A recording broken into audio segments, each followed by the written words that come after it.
Eto mga sangkay, nakunan po ng actual video itong si PBBM. No, at dito sa video na ito mga sangkay, talagang nakakadurog ng puso ang mga nakita. Well, tingnan po natin.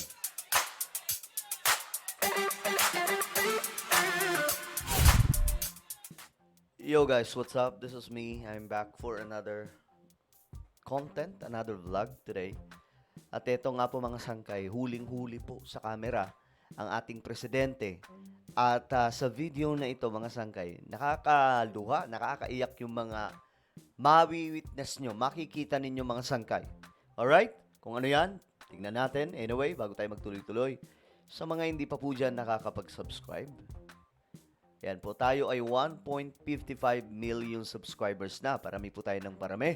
Kaya naman kung ikaw ay hindi pa po nakakapag-subscribe, makikita nyo po yung subscribe button sa baba ng video na to. I-click nyo lamang po yung subscribe, i-click ang bell, at i-click nyo po yung all. Sa mga nanonood po sa Facebook, i-follow nyo po yung ating Facebook page. Shoutout nga pala sa lahat ng mga solid sangkay na nanonood ngayon. Comment down below, hashtag solid sangkay kasama po ang inyong mga lugar. Okay.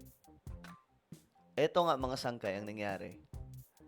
Nahuli kam si PBBM dito na may sinasabi sa isang bata sa isang hospital. Okay? Ito, pakinggan po natin. Panoorin natin. Hindi, pagkagalingin ka namin. Nanay, Mr. President nandito. Sisiguraduhin na libre yung bayad sa pag-abot ng anak mo. Mga komisis ni Presidente na zero balance kayo, wala kayong mabayaran, libre lahat. No? Para sa inyo, para sa akin. Pang ilang treatment na yan? Grabe. Anong pangalawang beses na? Bali na 6 cycles. 6 cycles na. So, patapos na. Hindi po Ilang pa? Sila. hindi na sa po.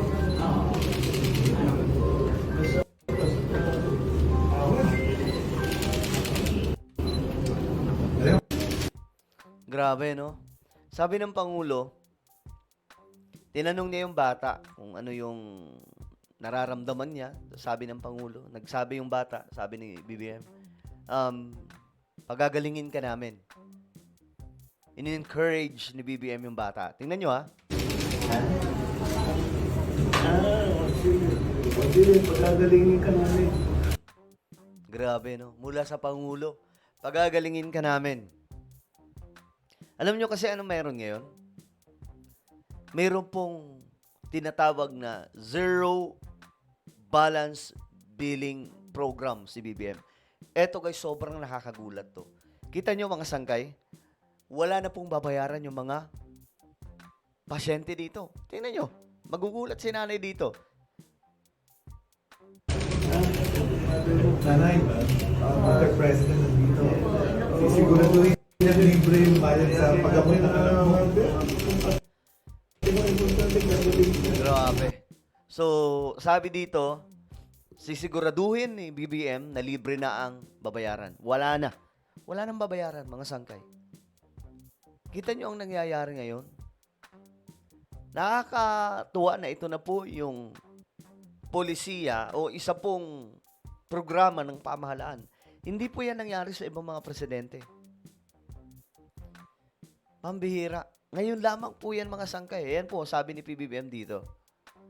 Sabihin natin sa lahat ng pamilya, kaibigan, kakilala na zero balance billing na sa 83 DOH hospital sa buong bansa.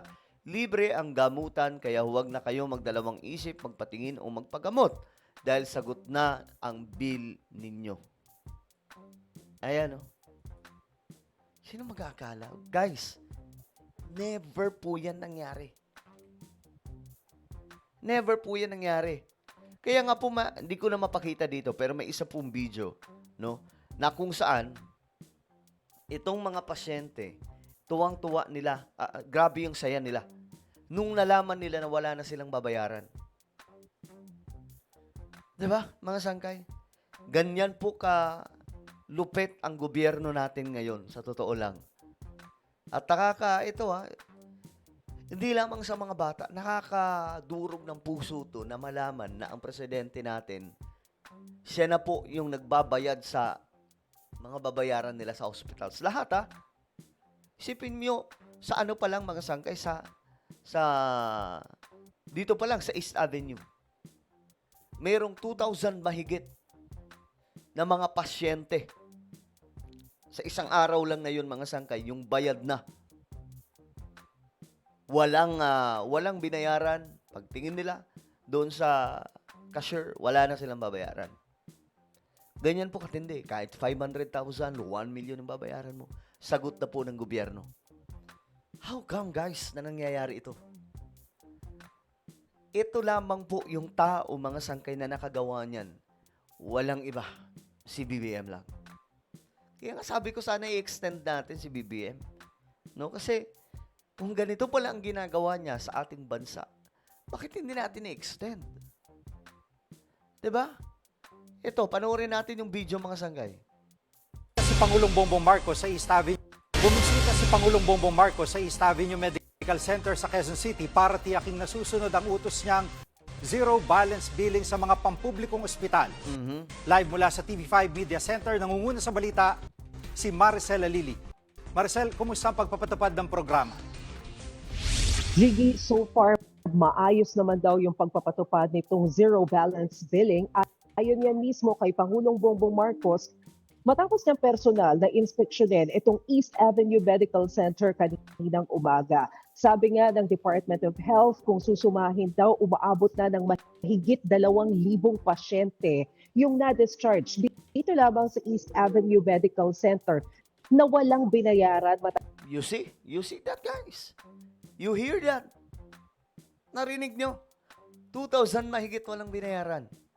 Hindi 2,000 mahigit na pera ha. 2,000 mahigit na pasyente walang binayaran. Tapos ma-confine sa ospital. Ang Grabe period to. na tinutukoy ko Grabe. ay mula noong banggitin ni Pangulong Bongbong Marcos itong tungkol sa zero balance billing sa kanyang ika-4 na State of the Nation address nito lamang Hulyo. Pero kung isasama pa natin yung mga na-discharge na walang binayaran dito sa partikular na ospital na ito mula noong Enero hanggang Hulyo ng taong ito, mahigit 18,000 na patients na raw yung nakapag-avail nitong zero balance billing. Grabe. Pero ang concern dyan ni Pangulong Bongbong Marcos, mukhang kailangan pang paigtingin ng gusto yung information drive o yung information campaign tungkol nga dito sa programang ito dahil hindi lahat nakakaalam na pwede palang sagutin ng pamahalaan o ng PhilHealth yung gastusin sa ospital. Pakinggan natin ang sinabi ni Pangulong Bongbong Marcos. O, pakinggan nyo ha, ipamalitan nyo na po ito kapag ka mayroong ma-hospital sa inyo sa mga pampublikong hospital, wala pong bayad. Okay? Ito, may anga-anga na nag-comment. Huli na kayo, panahon pa ni Duterte no balance billing na ang hospital. Ha? Maghanap kayo ng no balance billing panahon ni PRRD. Walang ganyan, boy. Hindi kayang budgetan yan ng Pilipinas. Babayaran. Kaya nga ang duda ko dyan, Marcos Wealth ito eh. Tingin ko lang ha. Tingin ko may Marcos Wealth nang umiiral sa ating bansa. Bakit? Paano babayaran ng Pilipinas to? Mas malala pa po yan mga sangkay sa sa binabayaran natin sa kuryente eh. Ano ito? Napakaraming pasyente, Diyos mio Marimar. Ang lala na ito. Pambira, mapapailing ka talaga, magugulat ka talaga. I'm happy to be able to report that the zero billing program is proceeding well. Siyempre, sa umpisa, we have to information drive, hindi lamang sa mga ospital, hindi pati sa pasyente. And I think we are succeeding. Gigi, bago itong East Avenue Medical Center, kahapon, bumisita na rin. Okay, so ayan po ang nangyayari ngayon, mga sangkeno. Sobrang nakakalula, how come na mangyayari ito, how come na nagawa ito ng presidente. Pwede naman pala. Pero ang tingin ko talaga dito, may magic to eh. Hindi po ito. Tingin ko hindi kaya ng pera ng Pilipinas yan. Isipin nyo ang daming pasyente sa buong bansa. Tapos yung binabayaran yan, yung bill niyan, hindi lang umaabot ng 10,000. Maabot ng, yung iba dyan, karamihan umaabot ng 100,000, 200,000. Eh buti sana kung Kakaunti lamang, napakaraming tao, mga sangkay ang dinadala sa ospital. Tapos sasagutin ng gobyerno. Kaya sa mga bumoto kay PBBM, this is it, guys. Ito yung hinihintay natin, no? Na malaking pagbabago. Itong nawi-witness natin, mga sangkay, talagang malaking blessing sa ating bansa at sa sambayan ng Pilipino. Well, ano po ang inyong opinion? Just comment down below. Mayroon po tayong YouTube channel. Ito po ay Sangkay Revelation. Hanapin niyo po ito sa YouTube ngayon din. Kapag nakita niyo na, i-click niyo po yung subscribe, i-click ang bell, at i-click niyo po yung all. Ako na po ay magpapaalam. Mag-iingat pong lahat. God bless everyone.